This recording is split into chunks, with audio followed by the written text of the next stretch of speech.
This is Mac OS Ken. The tragedy in Hingham may have been an accident. Best Buy warns of too few iPhone 14 Pros. And somebody still wants Apple to buy Disney. It is Wednesday, the 23rd of November, 2022. I'm Ken Ray, and this is news from macOS Ken, brought to you by yours truly and supported by people like you, patrons through Patreon.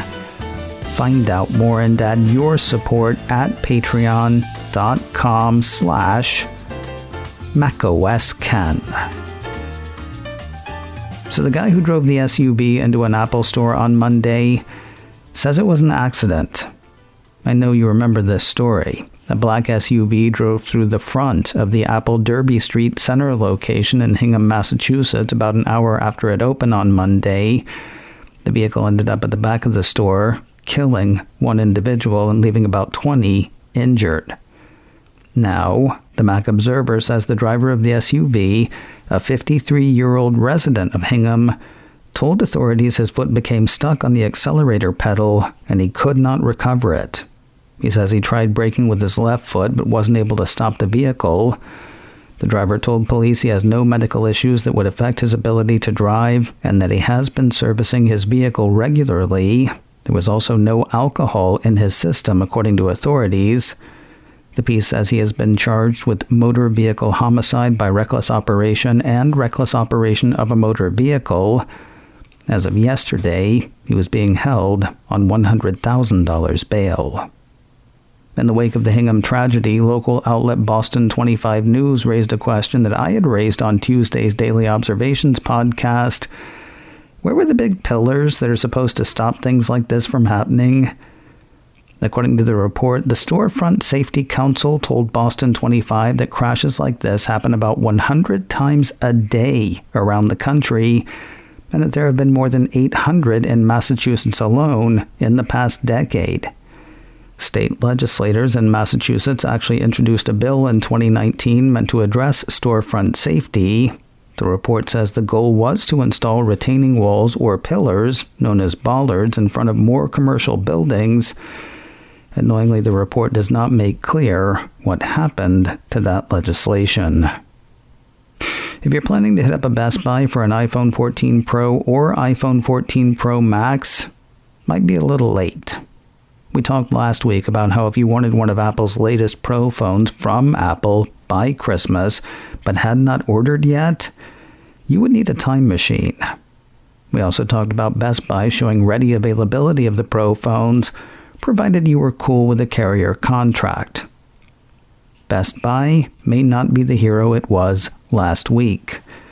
9to5 Mac ran a piece Tuesday that had the electronics seller warning that it is seeing strong demand for the flagship iPhone 14 Pro and iPhone 14 Pro Max devices, and it does not have the supply to be able to keep up with that demand. Stinks for buyers, stinks for Best Buy. 9to5 Mac goes on to say the shortage of iPhone 14 Pro and Pro Max is something that Best Buy is being forced to factor into its earnings guidance for the holiday shopping quarter this year. The company instead will rely on a ramp-up in deals and discounts to bring more shoppers into stores. If you ask the average user of multiple voice assistants, many will say that Amazon's is superior to Apple's. And yet, the piece from Ars Technica says inside Amazon, many are seeing their own voice assistant as a colossal failure. As with so many tech companies these days, Amazon is cutting staff, somewhere in the neighborhood of 10,000 jobs, according to the report. One of the areas hardest hit will be Amazon's voice assistant unit, according to the piece, because it is bleeding money. Quoting Ars, the voice assistant division is part of the Worldwide Digital Group, along with Amazon Prime Video. That division reportedly lost $3 billion in just the first quarter of 2022, with the vast majority of the losses blamed on Amazon's voice assistant. That is apparently double the losses of any other division, and the report says the hardware team is on pace to lose $10 billion this year. It sounds like Amazon is tired of burning through all that cash according to ours. Now, at first, it's hard to see what the problem could be. Echo hardware sells like hotcakes. The problem is the hardware sells at close to break-even.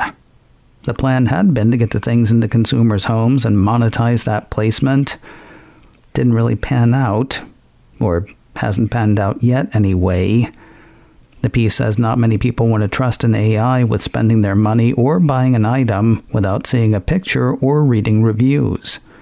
By the 4th year of Amazon's voice assistant experiment, now in its 10th big year apparently, it was getting 1 billion interactions a week, but most of those conversations were trivial commands to play music or ask about the weather.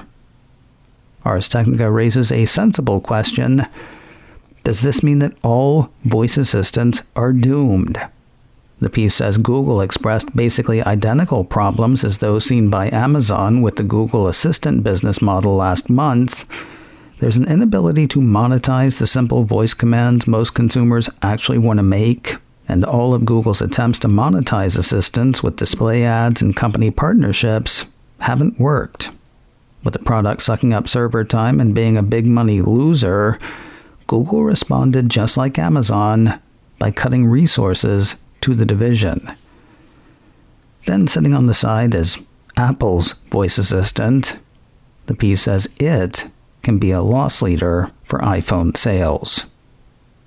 And finally today, there is a guy out there spinning an Apple buying Disney story that reminds me of Gene Munster and his belief in a full-on Apple television. For years, Mr. Munster was convinced that Apple would make a great big TV rather than the set-side streaming device on which it eventually settled. Well, a streaming device and an app that can run on just about anything with a screen. If you ask Mr. Munster which was the more sure thing, the sun coming up or a full-on Apple television, I think he would have had a hard time deciding. I'm not saying that Joe Belbruno's conviction that Apple will buy Disney is quite that strong, but he does seem to believe. I said earlier this week that there was a guy out there who had heard from people inside Disney that wanted Apple to buy the entertainment giant. Yeah, Belbruno is that guy. He laid out what he had heard a couple of weeks ago in a series of Twitter posts. Of course, that was back when Bob Chapek was running Disney. When news hit earlier this week that Bob Iger was back in Disney's corner office, I wondered whether M&A talk around Apple and Disney would cool down. It actually seems to have heated up as far as Belbruno is concerned. Writing for The Wrap, Belbruno has an unnamed Disney insider who has worked with Iger before saying he is going to sell the company and this is the pinnacle deal for the ultimate deal maker. Quoting the report, landing a deal with Apple or some other mega buyer would also cement Iger's legacy.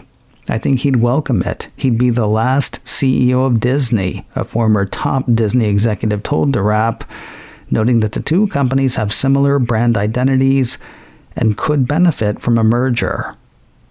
What's frustrating is the piece never says how. It never illustrates how the two companies could benefit from a merger. It does point out, though, that acquisitions are in Iger's DNA. Under Iger's leadership, the piece says, Disney went on a nearly $100 billion shopping spree to buy animation giant Pixar in 2006, superhero juggernaut Marvel in 2009, Star Wars-powered Lucasfilm in 2012, and Rupert Murdoch's 21st Century Fox in 2019. But the Apple plus Disney merger is the one that got away in Belbruno's estimation. Not that finally marrying the two would be easy. Iger's close ties were with Apple under Steve Jobs, not Apple under Tim Cook. It's unclear how the new dynamics would play out. While Cook and Company may actually like the idea, regulatory approval is far from certain, given the general distrust of big tech among legislators around the globe. Financially, the deal is doable. Belbruno seems to like it because he thinks Disney and Iger would like it, but Belbruno's an entertainment business guy. He seems to give the Apple side of the equation barely any thought. The idea is so big, it's hard not to think about it. It's hard not to get drawn into it. And it's reminiscent of Gene Munster's full-on Apple television talk. Neither Apple nor Disney offered comment for Bel Bruno's write-up for the wrap.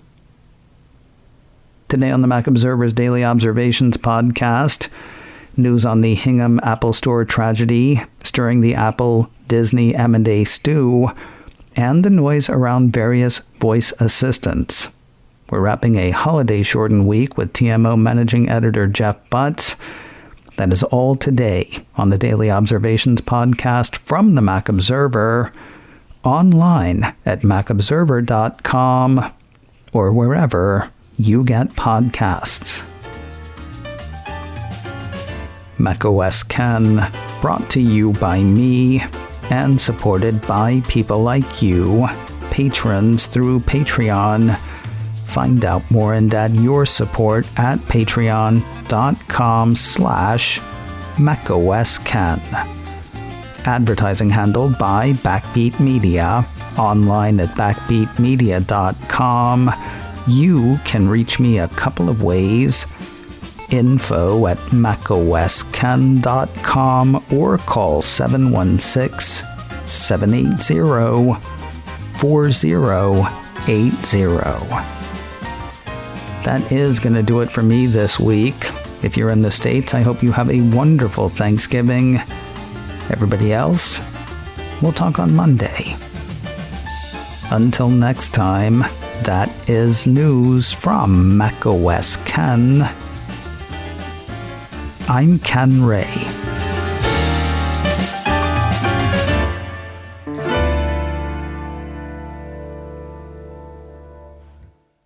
Ciao.